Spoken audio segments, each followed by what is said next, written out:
what defines true heroism? I mean, is it the grand gesture, the act of defiance against overwhelming force? Hmm. Or is it sometimes quieter, more tenacious, just refusing to break when everything around you is shattered? That's a really deep question to start with. It is, and today we're diving into a story that really forces us to grapple with those questions. It's a journey that reveals the extraordinary human spirit in the most brutal circumstances imaginable. Yeah, it really does. Okay, let's unpack this. This deep dive is about to take you into the harrowing but also incredibly inspiring world of George D. Harris. Yeah. He was an American B-17 pilot during World War II. A flying fortress pilot. Exactly. And our sources, we've got a rich collection of articles, historical records, personal accounts. They paint this vivid picture of his odyssey. It's quite a story. It really is.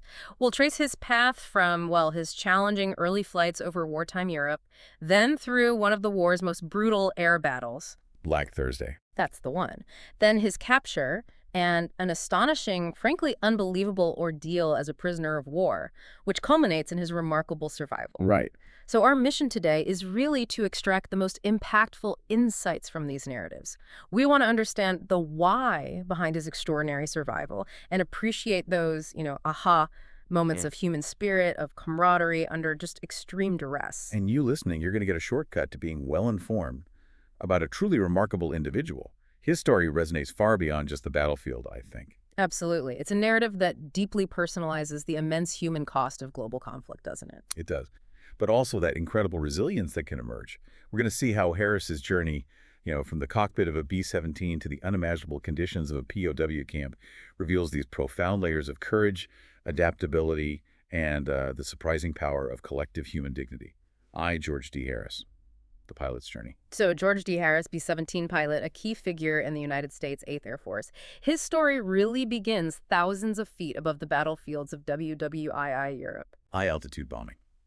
Extremely dangerous. And every single flight he took was a gamble, wasn't it? A constant dance with death. They were engaging in these strategic bombing campaigns designed to cripple the German war machine. That was the strategic aim, yes. But the cost to the air crews was just almost unfathomable. What did that truly mean for a young man like Harris, strapped into a flying fortress, thousands of feet above enemy territory, day after day? Well, it meant an unimaginable psychological and physical strain. It was this relentless grind. I mean, you have to imagine climbing into this cramped, unheated metal tube.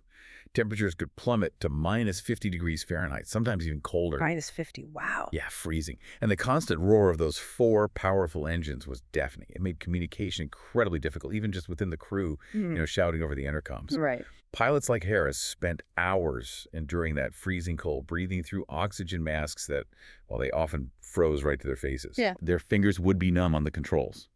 The air was thin, often filled with that metallic scent of exhaust. And once they reach enemy territory, the acrid smell of burning cordite from their own defensive guns firing. So, a real sensory overload, but in the worst way. Absolutely. Each mission wasn't just flying to a target. It was this grueling test of endurance, skill, and sheer nerve. Knowing that a single burst of flak, that deadly anti-aircraft artillery fire creating clouds of shrapnel, or just the sudden glint of an enemy fighter could end it all in an instant. Yeah. This cumulative exposure to danger, that daily routine of terror, it really sets the stage for everything George Harris would later endure. It forged these men in a unique kind of fire. And his early flights, they really underscore this constant, life-threatening danger. It wasn't just about one huge defining mission early on. It was the cumulative effect, wasn't it? Constant exposure to flak, to fighters, building up this immense mental and physical toll. Exactly, the wear and tear. Our records show his first documented combat flight was August 17th, 1943. The target, Regensburg, Germany. A deep penetration into German airspace. A very tough target early in the campaign. She was piloting a B-17F, tail number 42-30326. And this wasn't just any mission. It was part of the infamous Schweinfurt-Regensburg mission, one of the earliest and most costly deep penetrations into Germany. Right, a real baptism by fire. Our sources describe it as a long shuttle mission characterized by heavy flak and fighter defense. I mean, to be thrown into that level of intensity on your very first combat flight, it's hard to even imagine. It really is. And the dangers, they never relented. His second recorded flight, just weeks later, September 6, 1943, was to Stuttgart, Germany, piloting a different B-17F this time, 42-30234. Okay. That flight again encountered heavy flak, though the aircraft luckily sustained only light damage. But, these light damage reports, they don't tell the full Know story. what you mean? Well, light damage could still mean holes the size of your fist in the fuselage or wings, shrapnel ripping through the aircraft, maybe narrowly missing critical systems, or worse, crew members. Right. Doesn't sound very light. Not at all. It speaks to the incredible robustness of the B-17, the Flying Fortress name was well earned, but also to the constant, terrifying near misses these airmen faced just to complete a mission. So he's surviving these, but they're clearly not easy trips, not milk runs. Definitely not. Every time he went up, he was risking his life against increasingly sophisticated and deadly German defenses. Then the next month, October 9th, 1943, he was on what's described as a long eastern mission to Gdynia, Poland. Same B-17F, 42-30234. Okay, Gdynia, a long way out. And this mission was notable for having limited escort, that lack of adequate fighter escort. That was a recurring and absolutely critical vulnerability for these bombers, wasn't it? Oh, massively. It left them exposed, like sitting ducks sometimes, to relentless German fighter attacks. It was a flaw in strategic planning that, well, it's going to tragically reemerge in his story very soon and with devastating consequences. Right. Indeed. Harris was consistently facing the very real, very immediate dangers of the European air war.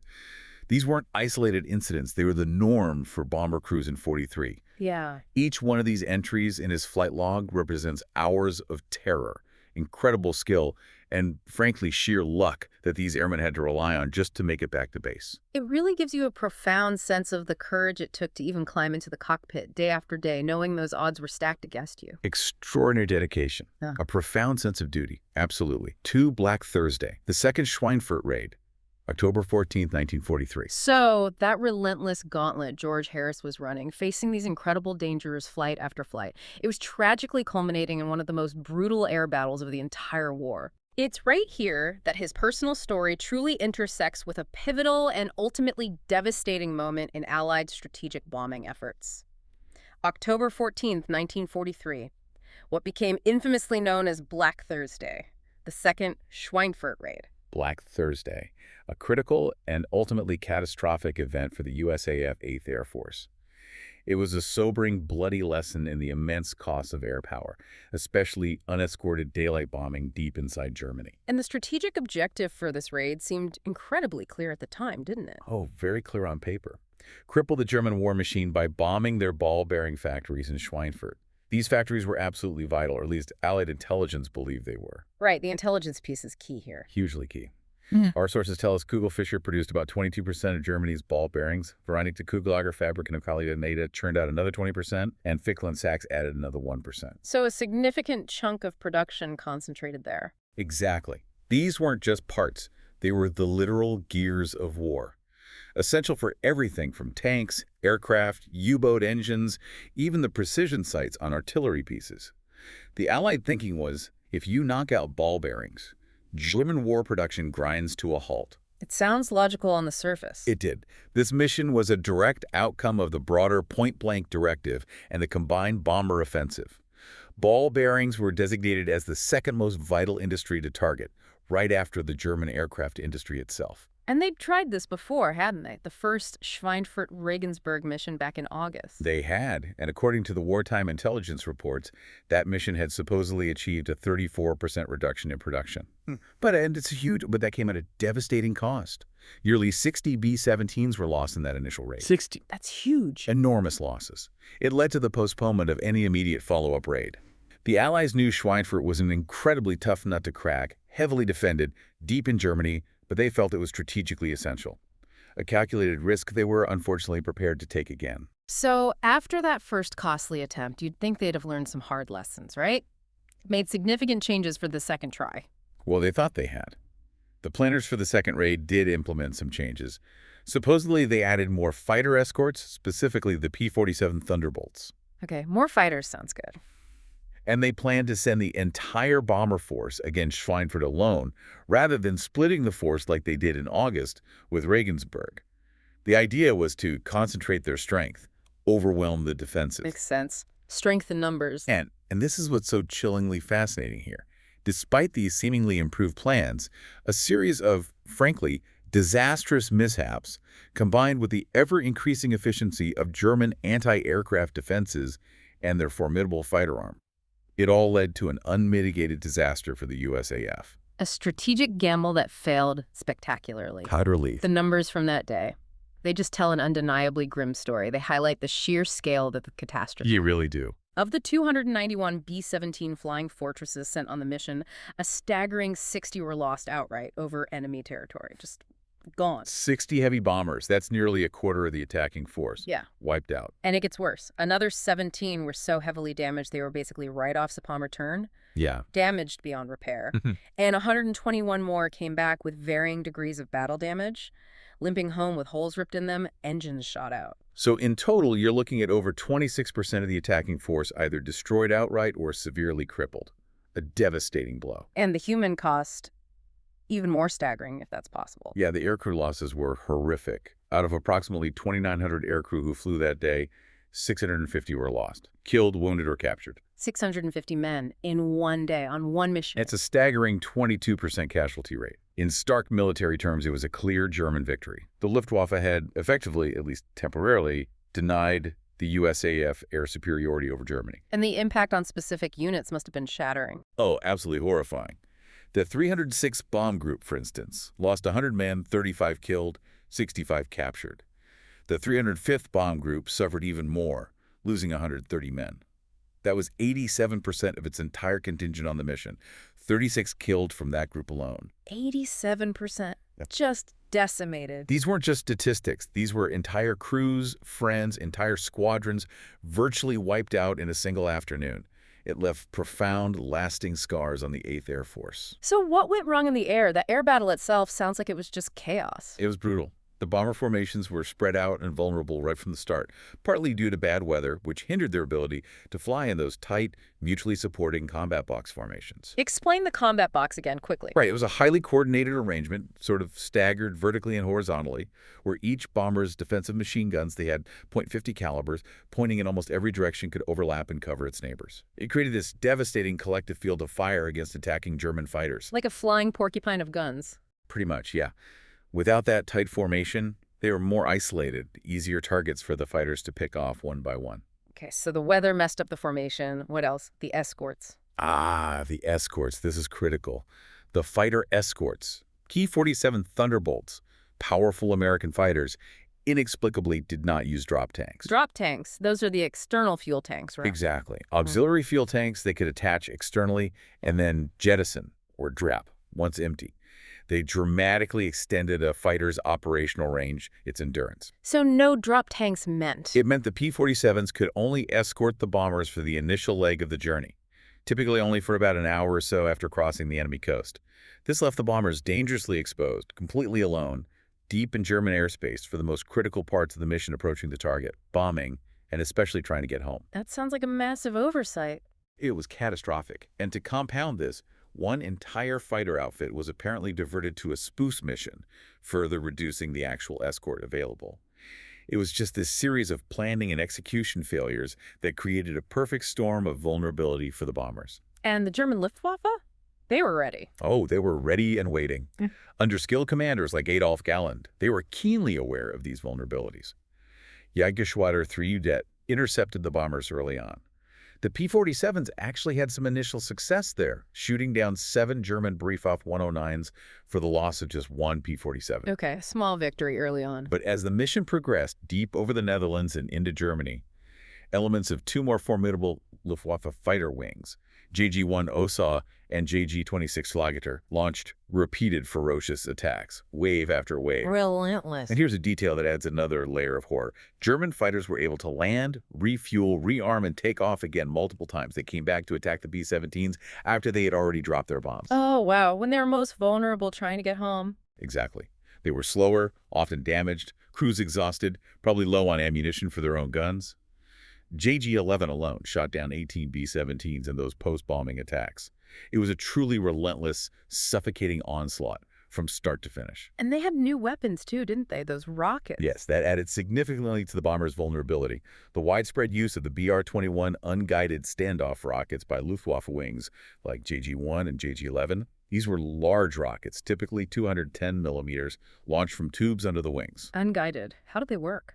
They weren't precise, but they didn't need to be. They allowed the German fighters to attack the tightly packed bomber formations from a safer distance, often outside the effective range of the bomber's own .50 caliber machine guns. They'd fire a volley into the middle of the box formation. To break it up. Precisely. Shatter the formation, create gaps, chaos, damage multiple planes at once. Then the fighters could sweep in for the traditional close-range gun attacks on the scattered wounded bombers. This standoff capability was relatively new and incredibly effective. It made the bombers far more vulnerable and just terribly difficult to defend against. It transformed the air battle from a dangerous dogfight into, frankly, a merciless, often one-sided slaughter. And amidst this unprecedented carnage, George Harris was there, flying B-17F 42-30830, nicknamed Cavalier. Right in the thick of it. And what stands out, what's just astonishing from our sources, is that his aircraft was the only aircraft from formation to return. The only one. The only one from his specific combat box formation to make it back. Think about that. In a mission where over a quarter of the force was lost or damaged beyond repair, where entire units were just erased, Harris's plane was the sole survivor from its group. It's almost impossible to comprehend the odds. It speaks volumes about the extreme danger, the sheer blinding luck, and perhaps the extraordinary skill of Harris and his crew that was involved in simply making it back to base on that horrific day. It's a stark testament to the random, brutal nature of aerial combat. Absolutely. And the lessons from Schweinfurt, learned at such a horrific price, they would indeed reshape Allied bombing strategy, though maybe not immediately. It wasn't just a tactical failure, was it? It was a profound strategic miscalculation. And the true implications only really became clear after the war. That's right. If we connect this to the bigger picture, post-war analysis eventually exposed significant flaws in the Allied strategic bombing intelligence that led to the mission in the first place. The ball-bearing intelligence was bad. It was deeply flawed. Interestingly, Arthur Harris Barras, the air officer commanding RAF Bomber Command, no relation to George, he had actually questioned the intelligence at the time. He called focusing on ball-bearing targets a panacea, like a cure-all, and he flatly refused to cooperate with the Americans on targeting them.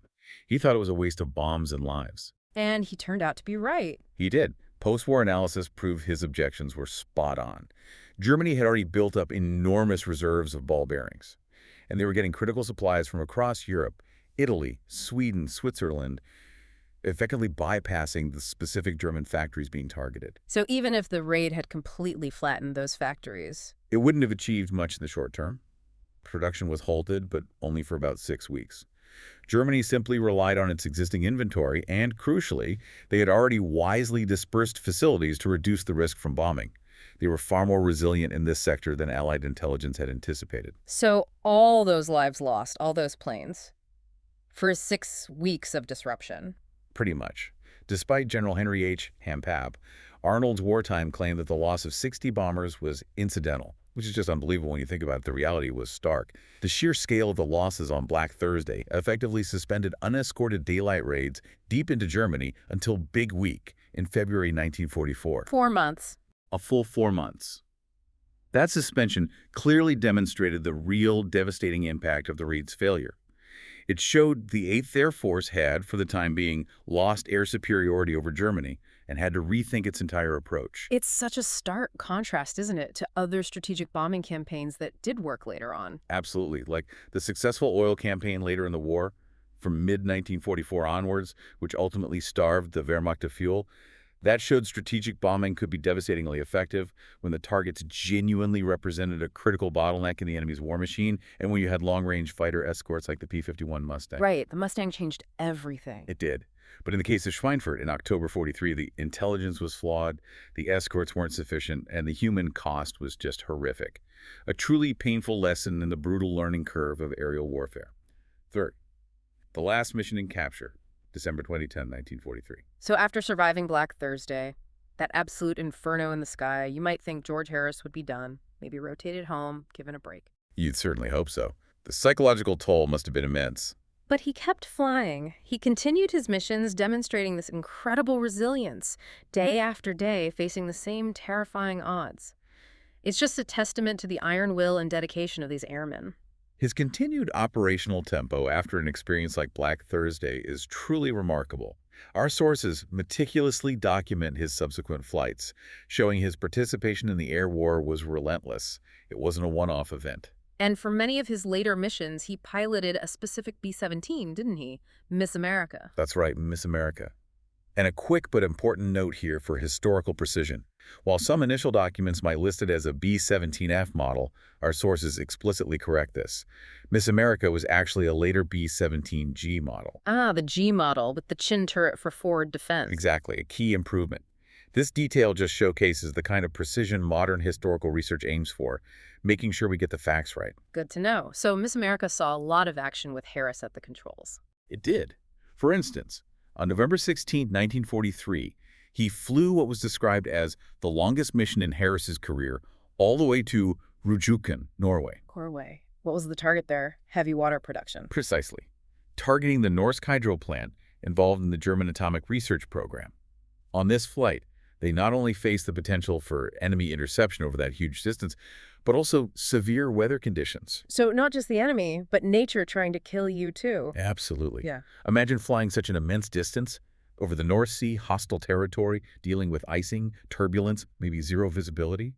On top of the threat of fighters and flak, it just adds another layer of constant peril. And just 10 days later, November 26, he was back over Germany, Bremen. In Miss America again, yes. Over Bremen, they faced heavy flak, though thankfully the aircraft only sustained light damage. And then again just a few days later. 3 days later, November 29th, another mission to Bremen, described as similar to the previous mission, with stable flight.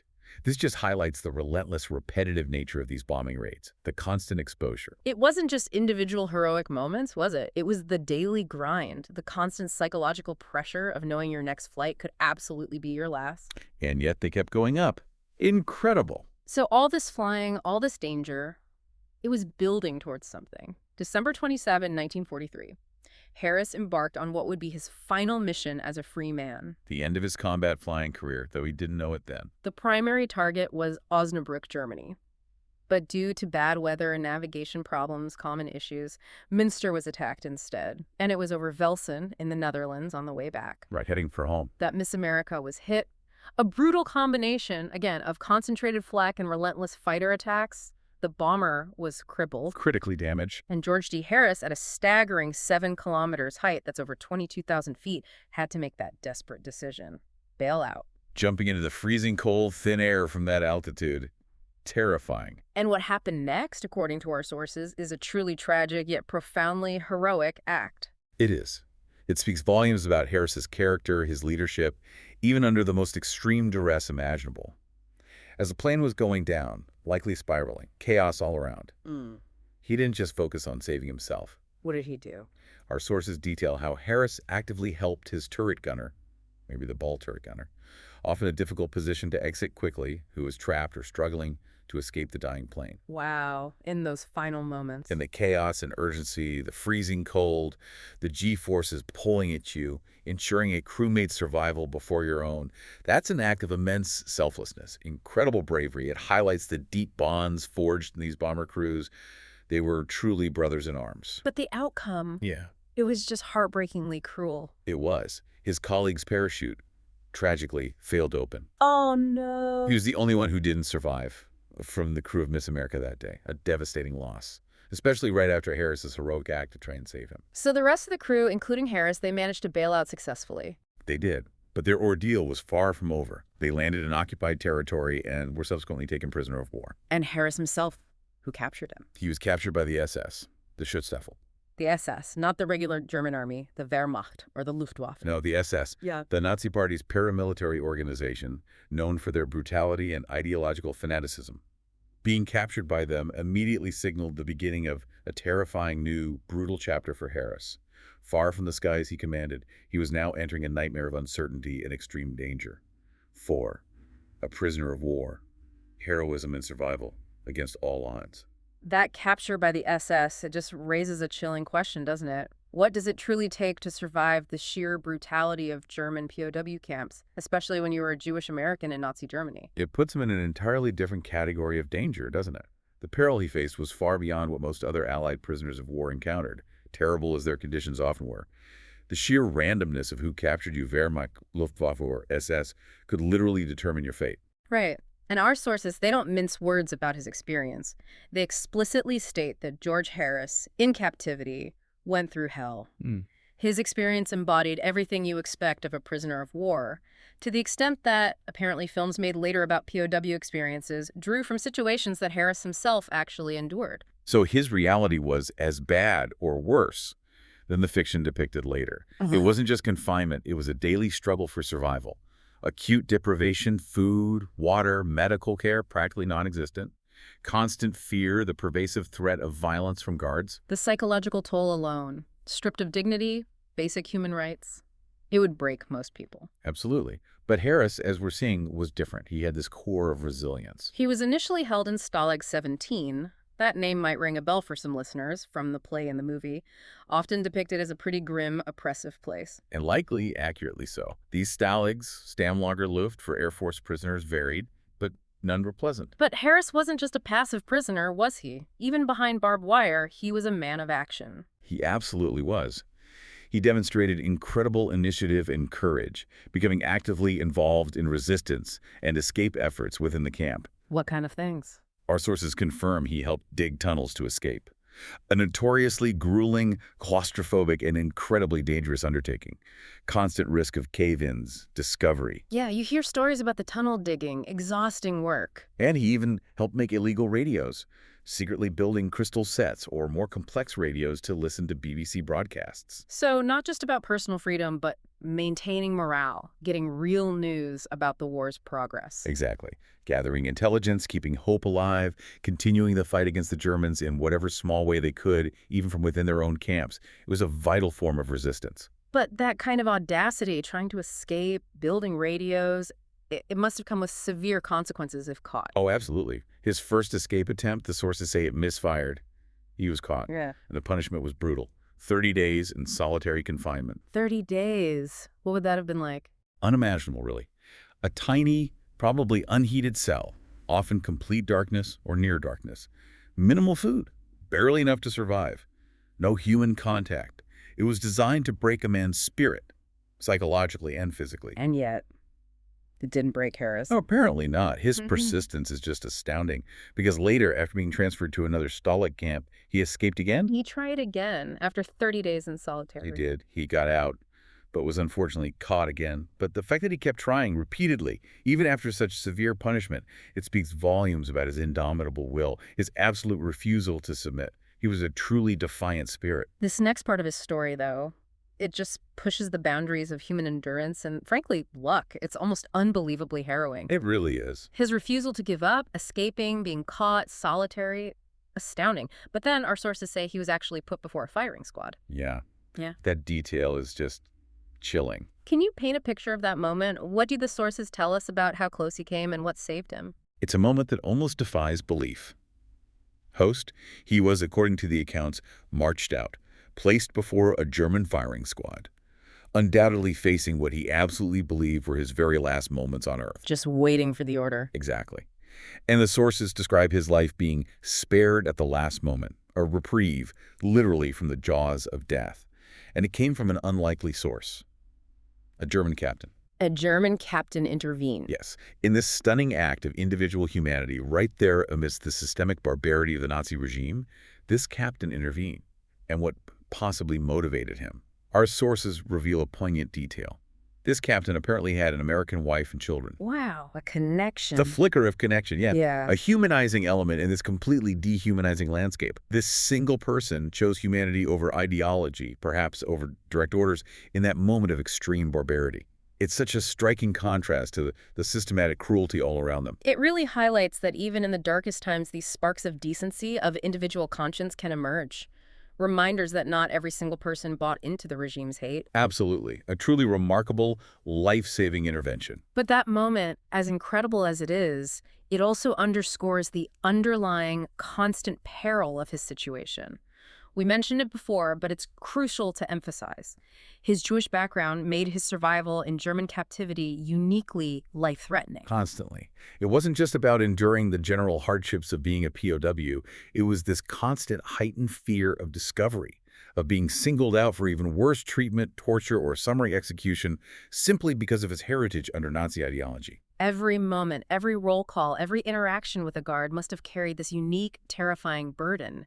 His very identity put him in this incredibly vulnerable position. Which makes what happened next even more profoundly fascinating and truly one of the most powerful aha moments of human solidarity in this entire story. What was that? It emerged directly from this very peril.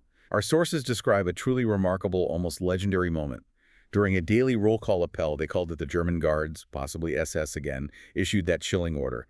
All Jews step Oh forward. my God, targeting him directly. Exactly. In that terrifying instant, a moment designed explicitly to expose and isolate Harris, to single him out for whatever horrific fate they had planned.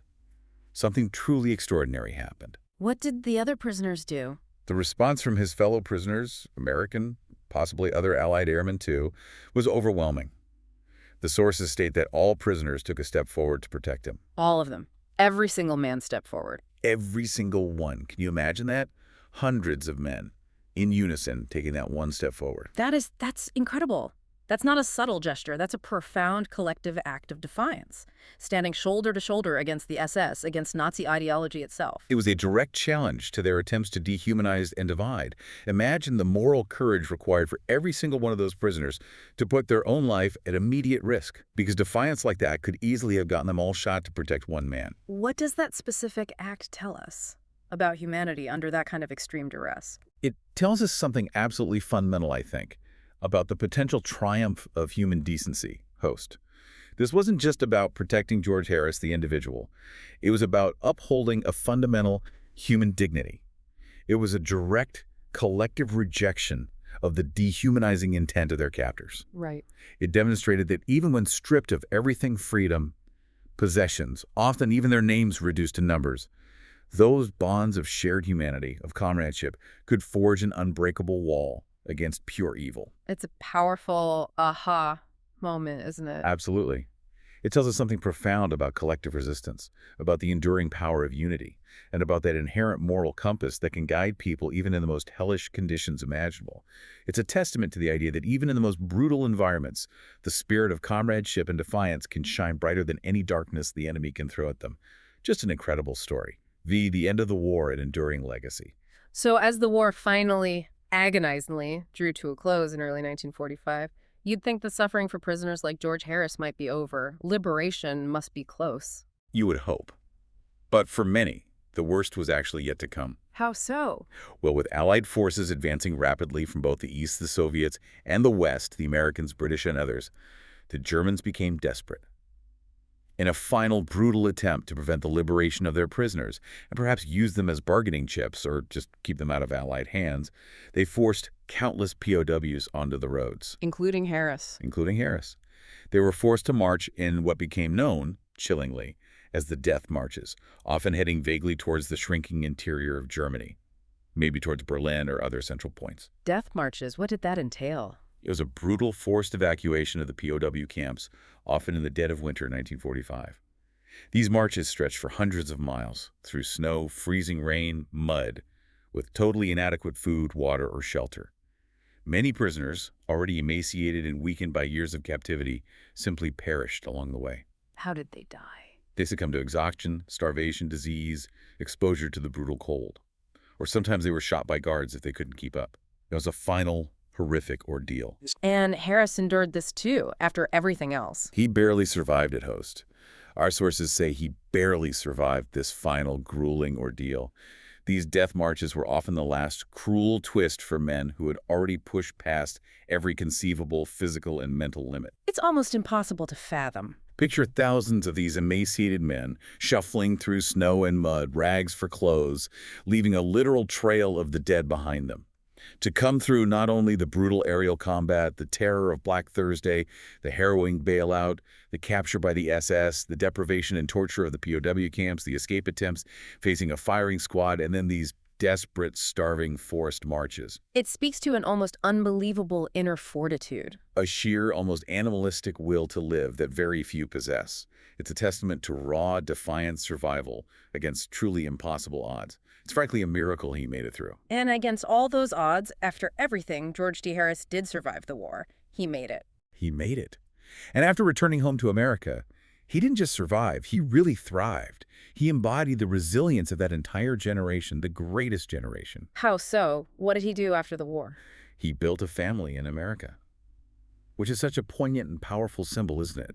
Rebuilding, returning to some semblance of normalcy after unimaginable trauma, forging a future from the ashes of the past. It's a profound statement about the human capacity for recovery, for hope, and a testament to the strength required just to reintegrate into civilian life after experiences like that, often battling unseen wounds, PTSD. Absolutely.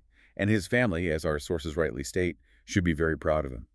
His life after the war wasn't defined solely by his suffering, but by his ability to move forward, to contribute, to live a full, meaningful life. Did he talk much about his experiences? Sources suggest he did share his story later in life, recognizing its importance. He became a successful businessman, a dedicated husband and father. He demonstrated that resilience wasn't just about surviving combat or captivity, but about building a fulfilling life afterwards. And he lived a long life. He did. George D. Harris ultimately passed away at the age of 85, having lived a rich, full life, despite, or perhaps in some ways shaped by his incredible wartime experiences. He left behind a powerful legacy, not just for his own family, but really for anyone who hears his story. He is remembered, and rightly so, as a hero and an example for many others. His story is just this incredible testament, isn't it? Not just to personal courage, but to those extraordinary bonds of humanity that can form even in the most extreme conditions. Exactly. It's a reminder that even when systems fail, when strategic plans are flawed, when humanity seems lost, the individual human spirit and the power of collective solidarity can still shine through. It's quite humbling, really. Outro. So what does all this mean for you listening right now? George Harris's story. It's such a powerful reminder, isn't it, that even amidst the largest global conflicts, the vastness of war, the cold statistics, it's the individual narratives of bravery, sacrifice, and the sheer unbreakable human spirit that really shine through. Yeah, we've seen his extraordinary resilience as a B-17 pilot facing death daily, his immense courage in the face of that brutal captivity, especially being singled out by the SS, and just his sheer unyielding will to survive against the most horrifying odds imaginable. Absolutely. And it's those profound moments of camaraderie and defiance from his POW experience, particularly that incredible unifying act of solidarity, when all those prisoners step forward together to protect him, that truly resonate, I think. They really do. They offer such a striking contrast to the immense strategic failures and the devastating human costs of the air war, like Black Thursday that we talked about earlier. Harris's journey, it really makes you wonder, doesn't it? In what moments do ordinary people find that extraordinary courage to protect one another, even at immense personal risk? When everything is pushing them towards self-preservation, what makes them stand up for someone else? That's the core question, isn't it? And maybe a final thought for you to take away. How do we ensure that such powerful, unifying acts of humanity like that moment in the Stalag are never forgotten? How do we make sure they serve as guiding lights, as examples, perhaps, in our own challenging times today?